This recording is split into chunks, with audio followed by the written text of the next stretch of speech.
awesome. How's it I going? love it. I love it. It's great. Everything's going wonderful. How are you? Very good. Thank you so much. I like your office, by the way. I was going to tell you that. Thank you. It's a cool setup. Yeah, it was kind of a thought, and that thought spurred into, action. That's usually how It's that works, amazing how that happens. right? You think something and then it turns into real life, Yeah. So what's going on? You've got like a graph behind you and you've written stuff Um, on the wall and then you've got post-it notes. yeah, so it is, I like to say it's the project wall. So Okay. it's the things that I have to write down before I forget and they're lost for eternity. So it's a dry erase wall. No So way. it's, yeah, yeah. That's really So cool. the things that are in the pattern, but can't get done immediately, get thrown up there, and then when I have a free second, I'll pull a project down and knock it out of the park and keep going. Nice. A dry erase wall, even so, but there's an outlet there. So the outlet is right in the dry erase wall. Yeah, so all it is just like a coating It's like a that paint. just goes right over the paint and makes it dry erase. And every couple of years, you refinish it and redo the wall, and everything's just peachy. Now I want a dry erase wall. That's really cool. That's a great idea. Highly recommend. 10 out of 10. Yeah. Would dry erase again. Yes. So, what was your plan to begin with, and how did you end up at the YMCA? Yeah, absolutely. So a little bit about me is I actually started off as what we call a Y brat. So I Okay. was running around, at 7 years old around the Y, thinking like I own the place. Yeah. As you do. So Yeah. participated in a number of programs, and during that was competitive swimming the whole time, and really fell in love with the water. And then when I was 16, it was just right to become a lifeguard and swim instructor. So I did that. And kind of just grew up with the passion and have always had the why as part of my life in some capacity, going to college, going to, in high school, looking for my first full-time job. It was always kind of there. So And while you were in college, what was your plan? so while I was in college, I actually worked full-time for the Okay. Y. So I was a branch aquatics coordinator. So Okay. managed lifeguards, swim instructors, a lot of the swim lesson curriculum, a lot of the water aerobics and multiple things like that, kind of more of an operations side of things. Mm-hmm. And I always thought I wanted to be in the medical field at some point. So I thought, well, perfect. It's a stepping stool with that. And, as college developed and I was like, I really enjoy the medical side of things, but I actually really enjoy public health more. And so that's what I ended up going to school for, is getting a degree in public health at University of South Florida. And go Bulls. And, it just kind of stemmed after that. So after I graduated, there was kind of this lapse of, do I want to do this? Do I want to go a different route? And so I spent a summer or two doing a lot of political campaigns. And so worked doing that and building relationships with a lot of the state and local leadership in Pinellas County in the state of Florida. And then decided I really, really missed the nonprofit world. So jumped back into one of our other programs called Youth in Government. And so it's basically teaching civic engagement to teenagers anywhere from middle school up to high school. That really interests me. And while we were doing that in 2015, we started this big thought and big idea of trying to come together with all the 20 associations in Florida and really look at water safety as a priority. And so getting on that and working a lot with our national office on some of the safety around water curriculum and swim lesson curriculum, everything kind of just fell in line.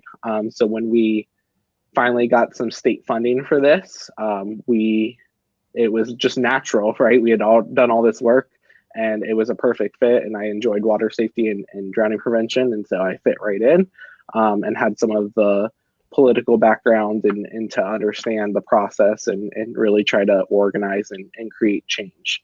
And that's kind of where the thought process, I know you've talked to both Paula and Liz, that's kind of the thought process around Water Smart Florida, is convening this group of people that have like interests on a statewide level that can really look at driving change in a longer term. That's really cool. So how long ago was that? So our initiative started in 2015. Okay. So 2015 was really the year that we came together as you know, you got to think of, because each Y is localized. So Liz's Y runs on an association level, so it's going to run very different than Miami or very different than Jacksonville or things like that. So a lot of people were doing phenomenal things in water safety, and we didn't want to take away from that, but we did want to unify and come together, because knowing that we have one curriculum and kind of one purpose and one vision really is a lot more impactful than having multiple things going on. So we rallied around some of the new curriculum that we were building, and a lot of the community integrated health concept that we've taken from diabetes prevention and arthritis management and some of those things, and streamline that to really focus on water safety. That's really cool. Did the name come down from the YMCA, or did it percolate from you guys and back up? Yeah, the Water Smart Florida name? Yeah. So it was kind of twofold, right? So the Water Smart concept started down in Broward County. That's what I thought. Yeah.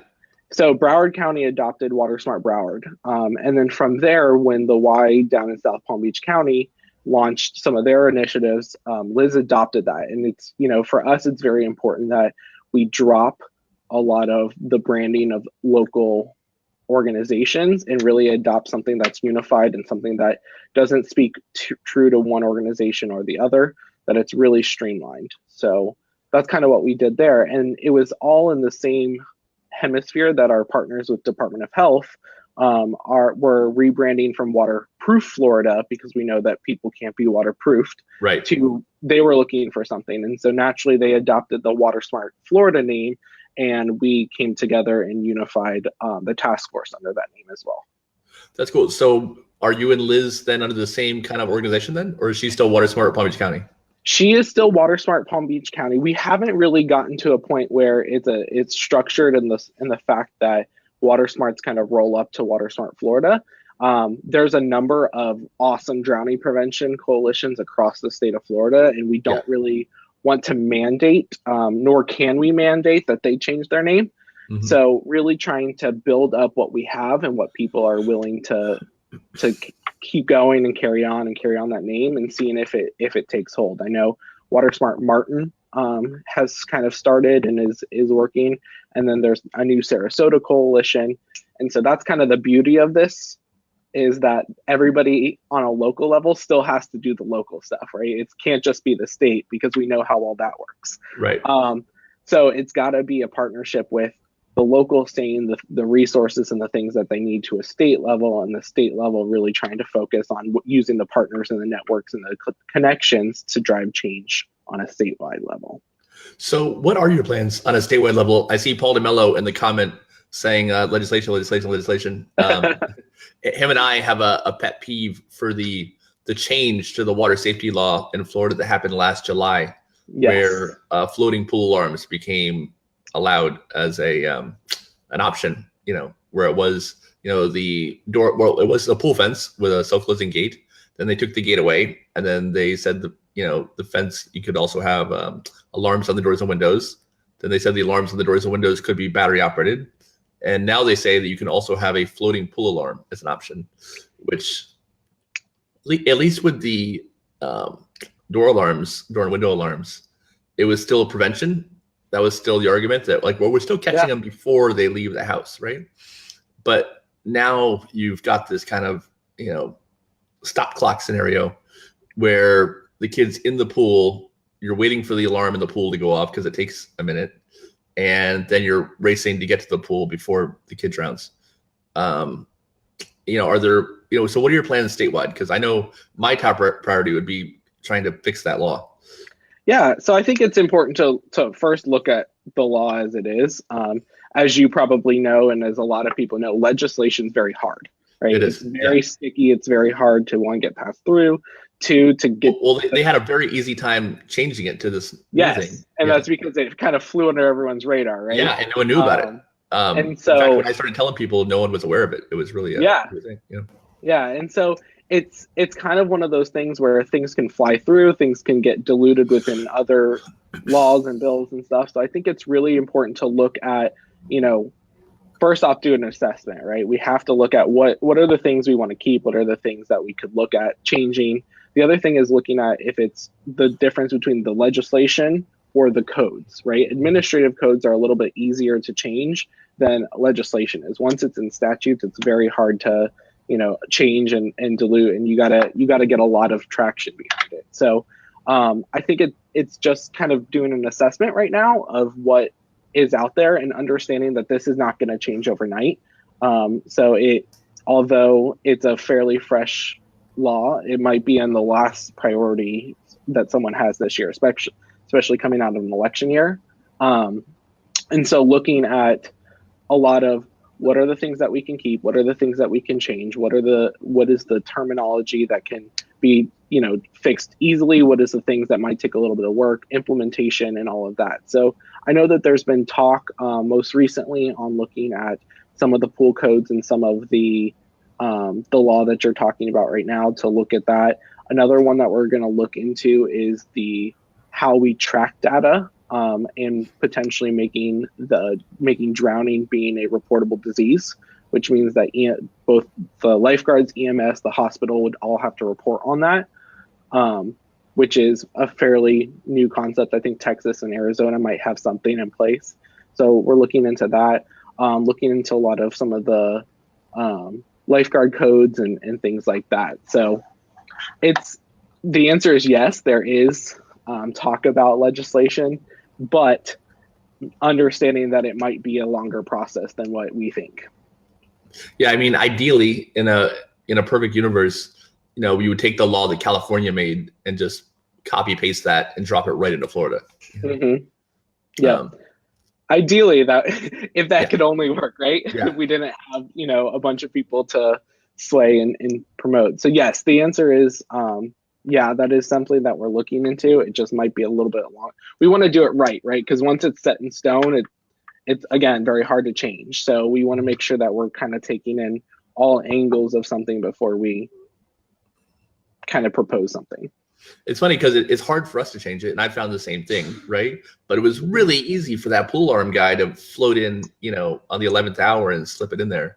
Yeah. I feel like we should be able to do the same thing back. I don't, it'd be absolutely, and that could have been easily as timing, right? So if it was the right place, the right time, the right conversation for that to happen, and no one to monitor it. That's the other thing is we don't have any.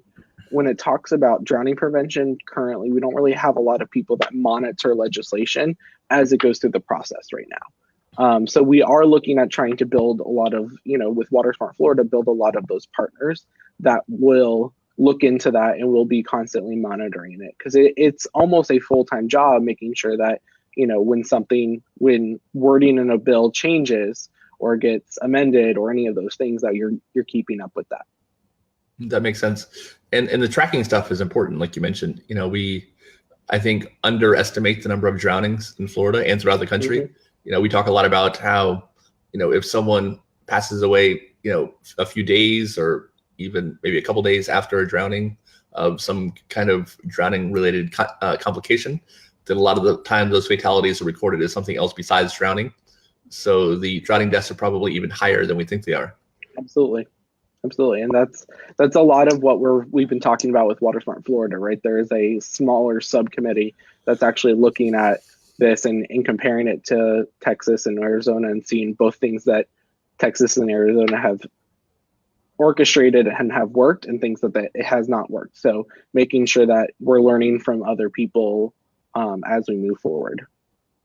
Yeah, I think it's a good call. Any thoughts about reaching out to pediatricians? I know that there's been a lot of talk lately about pediatricians, maybe because of Carrie Morrison's survey and how she found that only 15% of parents are briefed on drowning prevention from their pediatrician. Absolutely. I think that's an important thing. Yeah, no, I think you hit it on the head. We had originally, when we started WaterSmart Florida in December of 2017, so it's fairly fresh. We had invited American Academy of Pediatrics, specifically the Florida chapter, and they had some structural changes, and so they weren't able to participate. But we actually just got an email the other day that they were going to send a couple representatives to be part of it and to be part of that conversation. So I think that that's definitely very refreshing to have that, lens and scope on the situation on the task force to provide that. Yeah, that'd be cool, because I was really surprised at the low number of pediatricians that are giving out, information on what, as you and I know, is the, number one accidental cause of death for kids 1 to 4. You would think that would be the number one thing they would talk about, but for some reason it's, further down the list. Yeah, absolutely. Absolutely. Why do you think that is? The drowning doesn't get the attention, we think it deserves. I mean, I don't know if there's a one answer to it. I can speak from an EMT standpoint that, drowning is very important, but when you roll up on a scene, it doesn't always take precedent, right? You don't roll up on someone that is having respiratory issues or going into cardiac arrest thinking, oh, was it a drowning first? Mm-hmm. And that's just because you don't see it as much as you do cardiac events or as much as you do other events. So I think that a lot of that is culture shift. It's just really looking at, how are we training EMTs and how are we training people in drowning as an issue itself, instead of looking at some of the pieces that go into the larger, instead of looking at the smaller medical pieces that go into the larger drowning incident. And what about in the media? Why do you think the media doesn't, latch onto it like it does other issues that children face? I think it's probably a lot to do with voice and the way that we message drowning, right? We have so many terms out there and so many different things.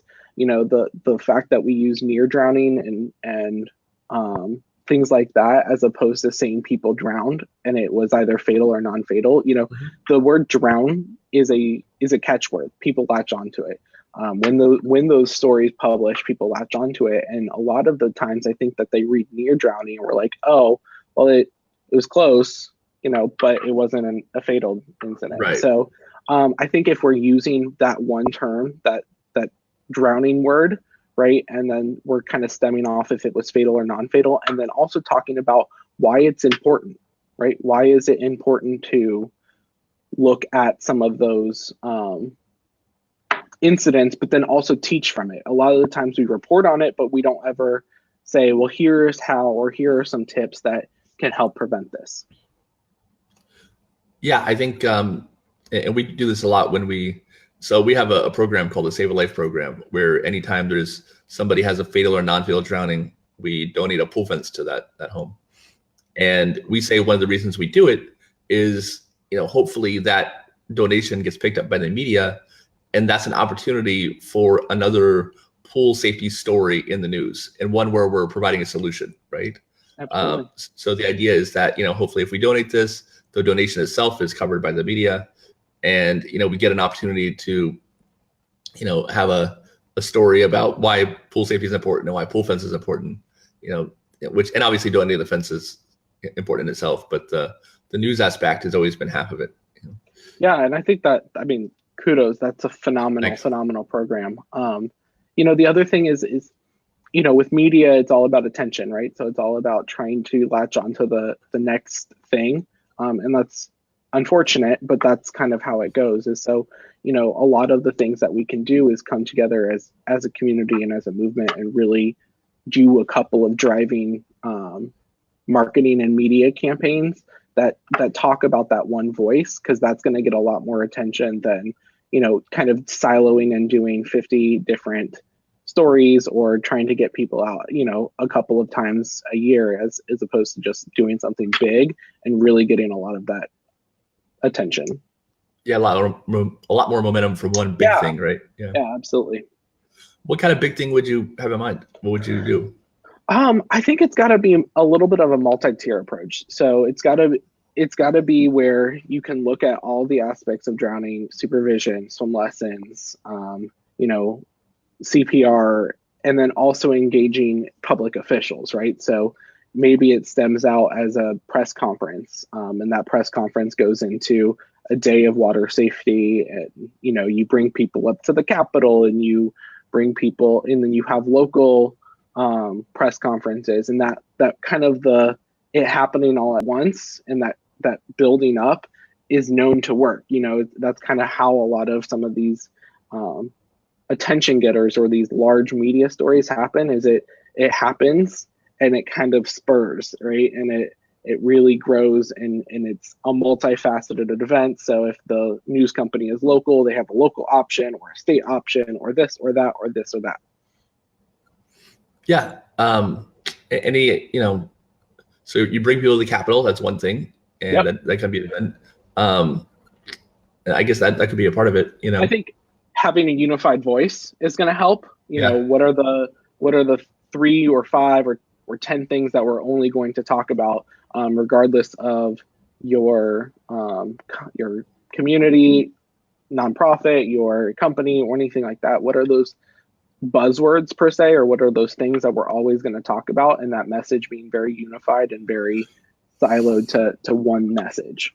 Well, I mean, the YMCA is kind of a national organization, really has a good opportunity to provide a unified message. Absolutely. Why did they decide to get into water safety? I think it's, it kind of is twofold, right? So the first off, the Y's sole job is to meet and fulfill the need of the community, right? And so we know in Florida, there's a need for water safety. So for us in Florida, that was a no-brainer. It makes sense. The Y has a rich history of teaching swim lessons and specifically teaching group lessons. And then also kind of some of the more new innovative teaching methods. So I think having all of those things coming in line and in stream is going to help. So all of that being said, it was kind of for us the right time, the right place, the right conversations, the right champions, both legislatively and back home, to really say that yes, this is something that we want to do.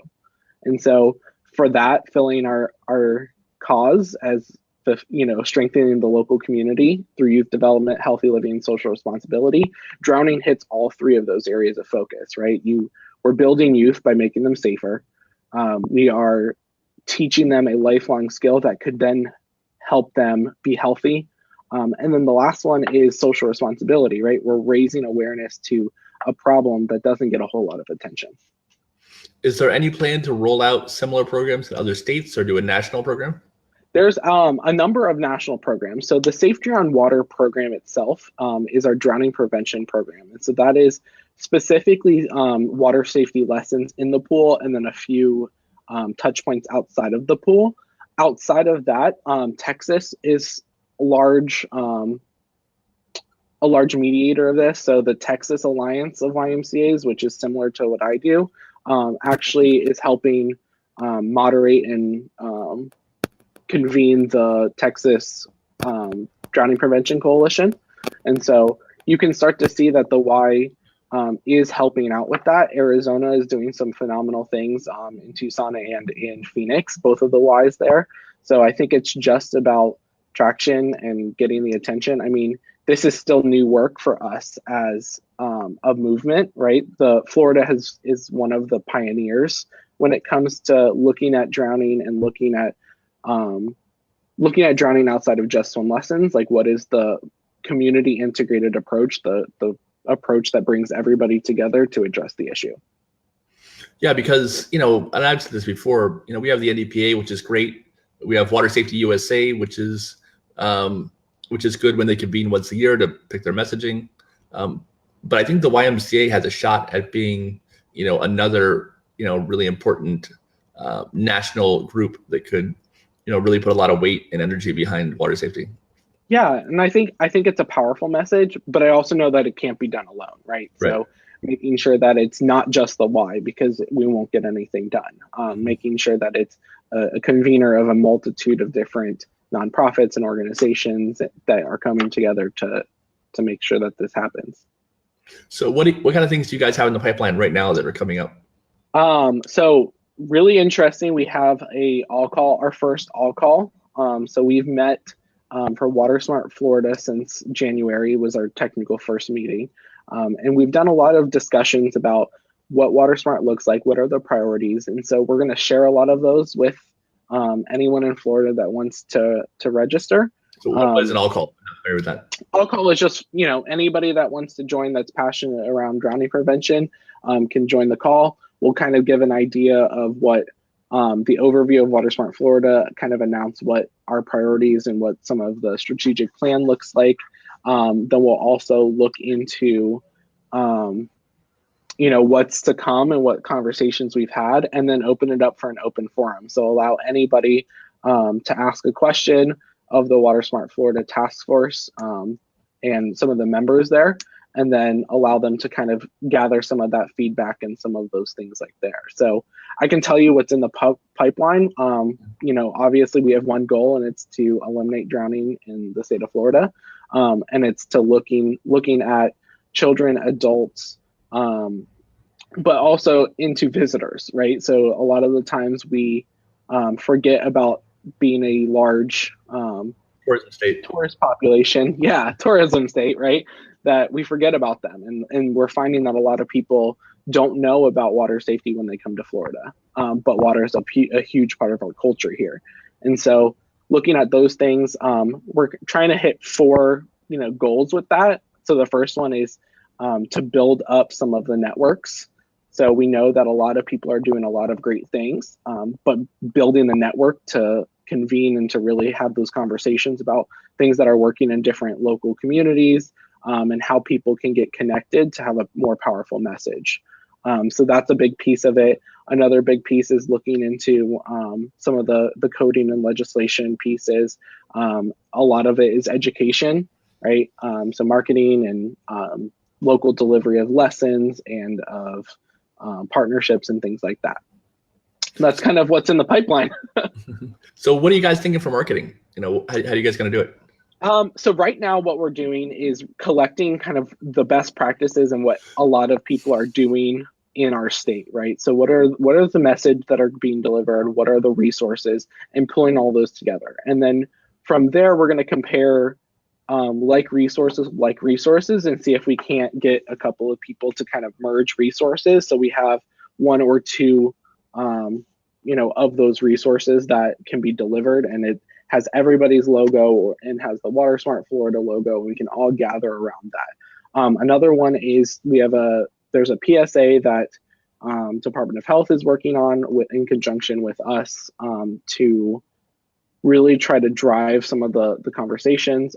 We have we're looking into Capitol Days potentially, and inviting some people up to Tallahassee to talk about water safety and really advocate there. We are looking into some of the partnerships locally that we can talk with. A lot of the marketing stuff is going to kind of convene and have a conversation at the state level, and then try to promote it at the local level.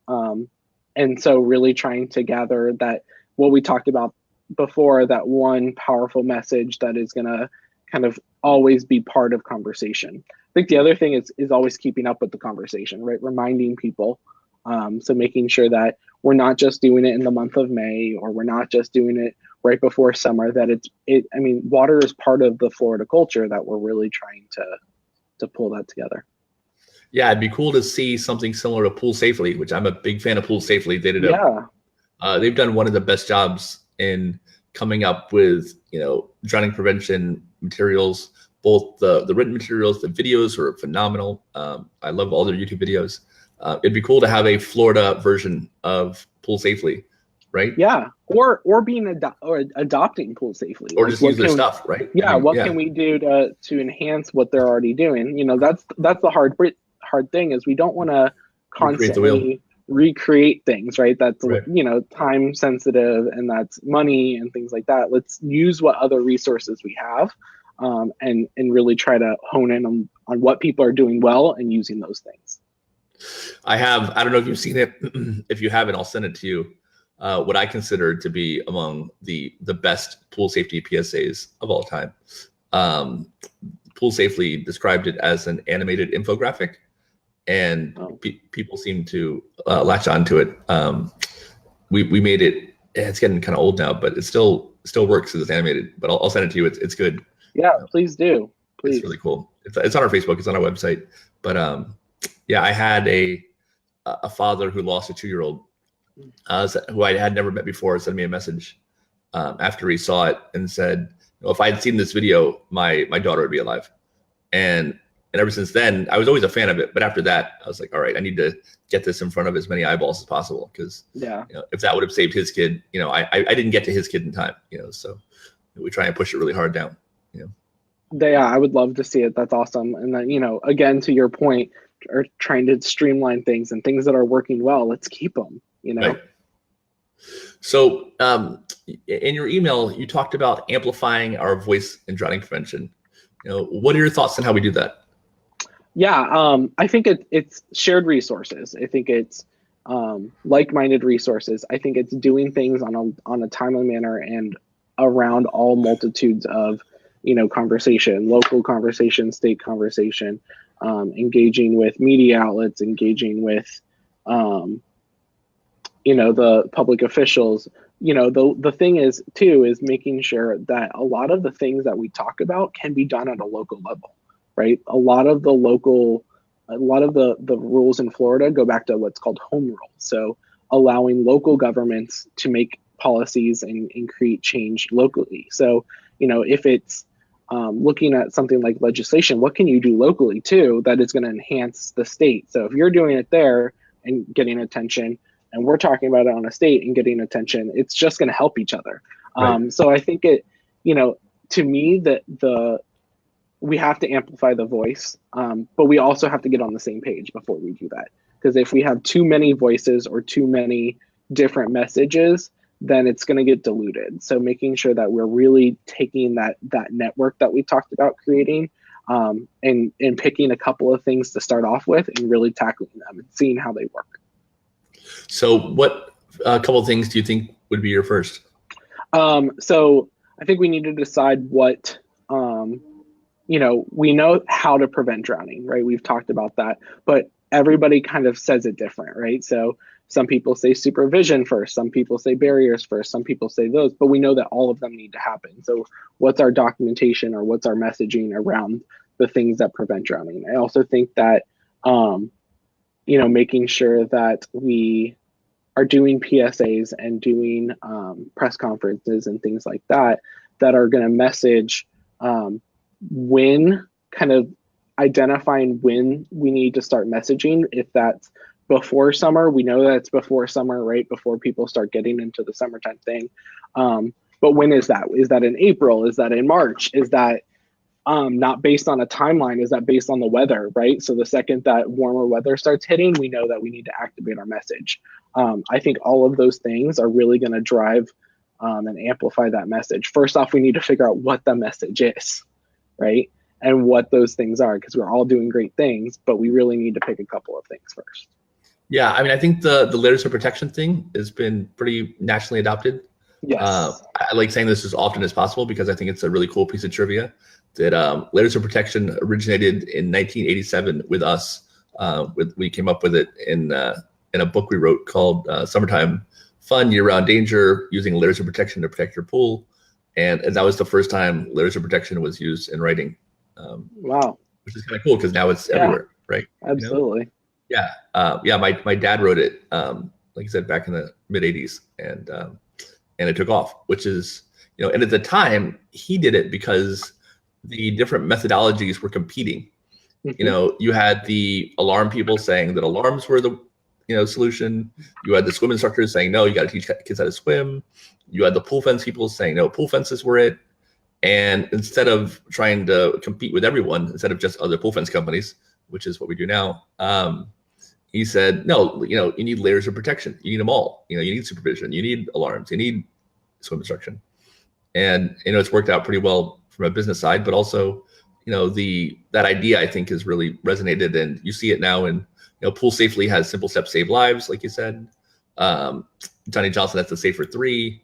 Some people just say layers of protection. There's a few different ways of approaching it, but it's still kind of all the same idea.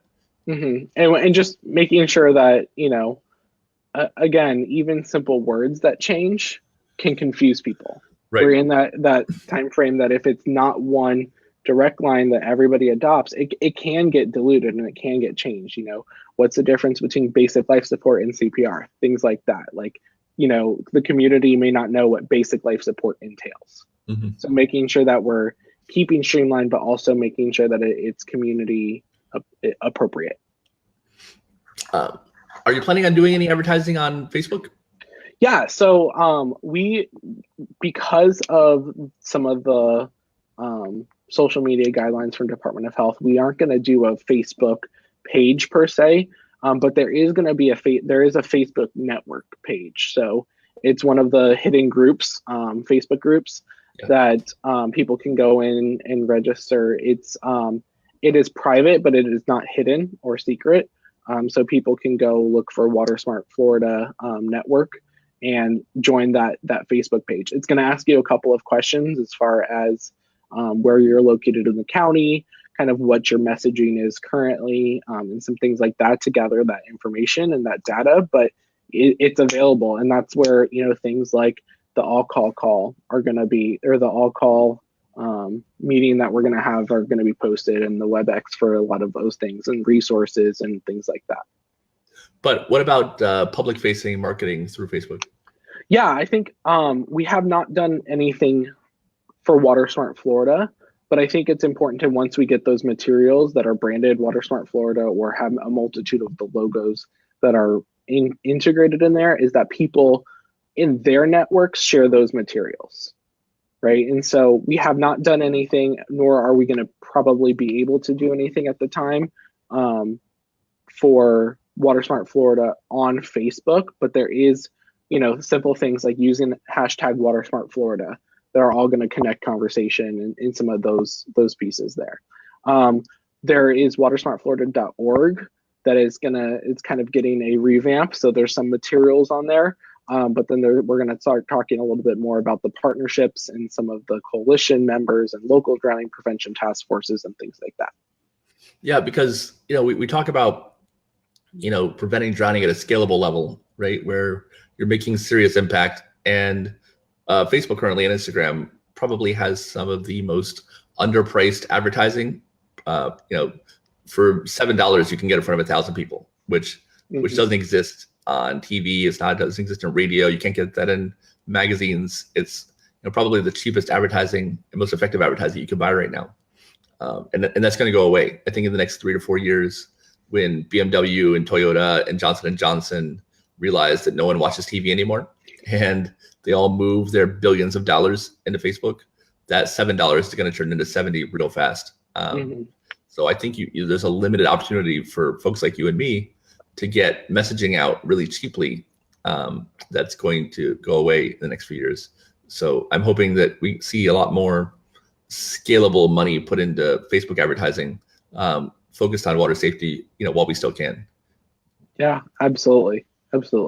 And I know that takes funds and resources and the ability to even make a Facebook page, which seems like an incredible hurdle. But I guess sometimes dealing with government, it sometimes gets that way. Yeah, but I mean, with government comes real money, right? Hopefully, and it's scalable money. We've got all these organizations that are doing great, but they're raising money $50 at a time, $100 at a time, and you wonder, can you do any serious impact with that kind of infrastructure? It's hard. And I think that's coming to your point, everybody getting small pockets of money. If we put it into one big pocket, we got instead of $10 we have $100, or we have $10,000, or whatever it may be. Yeah, I mean, combining is nice, but I think even if you combine them all, it's still not what breast cancer gets, right? It's still not what the American Red Cross gets. Like real scalable money, I don't think has made it into drowning prevention yet. And I was hoping that would start with Pool Safely, and it did a little bit, right? When the Virginia Grant Baker Act passed, that initiative granted $1 million. I forget what it was. I think you're right. It's like 1.7, 1.7. I know the NDPA got a big chunk of that, and they used it to do a bunch of things. But that was one time. If that was an annual thing, if that happened every year, water safety would be a completely different universe. And I'm not sure how to activate that Pool Safely grant money phenomenon again without a Secretary of State's granddaughter drowning. But I wish it didn't take that. Well, and I think it's important to looking at Pool Safely a lot of the times they're going to grant it to the local or state governments, right. because that will drive change. So making sure that you're partnering up with those entities and applying for that money, because we know that they're going to get that money. That it's easier on the books for federal government to give money to the state government. They work all the time. It's a little bit harder to get it to nonprofits and a little bit more strings to pull. So what can you do with that and what contracts can you make and partnerships can you create that the departments are going to receive the funding and then kind of be the funneler of it or the sub grantee Right. to help other people. So I know you've got a meeting at 10 o'clock, so I want to make sure you make it to that. Is there anything else you want to let people know before we wrap up? That this can't be done by yourself at all. So please join the Facebook group and please join the conversation around Water Smart. We know that we can't do it just with the 10, 15 organizations that are talking about water safety right now. We can't do it siloed. So making sure that we really come together and have a conversation about it to make sure that we do it right, because we only might get a couple of chances. Perfect. I'm going to join the group. I am not a member, but I will fix that as soon as we're done here. I'll make sure I send it to you as well. Awesome. Yeah. Well, no one told me. If it's a secret group, how am I such a Yes. And it was, again, this is the kind of, it's still new. So making sure that's why we're doing an October call, is to really try to get the word out there. You should have had a banner that you could hold up, a Water Smart Florida Facebook group, Just put it on my car and drive. Yeah, exactly. Or for this interview, you could hold it up for us, now people will know. So this is why you need to be part of the conversation, because you would have given me the idea. And well, that's why I brought you on this, so that you can tell people, right? So absolutely. So the Water Smart Florida Facebook group, it's called the Water Smart Florida Network Facebook group, right? Yes. Yeah. Beautiful. Awesome. Yeah, absolutely. And I'll make sure I share it out. The other thing that you can do is go to watersmartflorida.org. I'd say in the next couple of months, there's going to be a number of different partnerships that are kind of started and things like that are all over there. Very cool. Well, thank you so much, man. I appreciate you coming on. Hey, I appreciate you having me, and thank you so much for your passion, your dedication, and all of that. And thank you for much for the whiteboard idea. That is really cool. I will be doing that.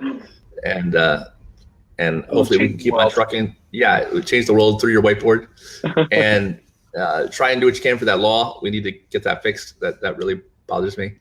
And it bothers me that it changed so easily one direction, but we can't put it back. So yeah, we need to fix that. A kid's gonna drown. That's what's gonna happen with a floating pool alarm. And I'm afraid that that's gonna be what does it.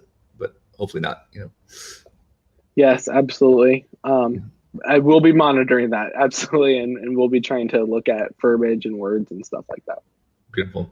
All right. Well, have a good one, Scott. You take care of yourself. You as well. Talk to you later. Bye-bye. Bye, everybody.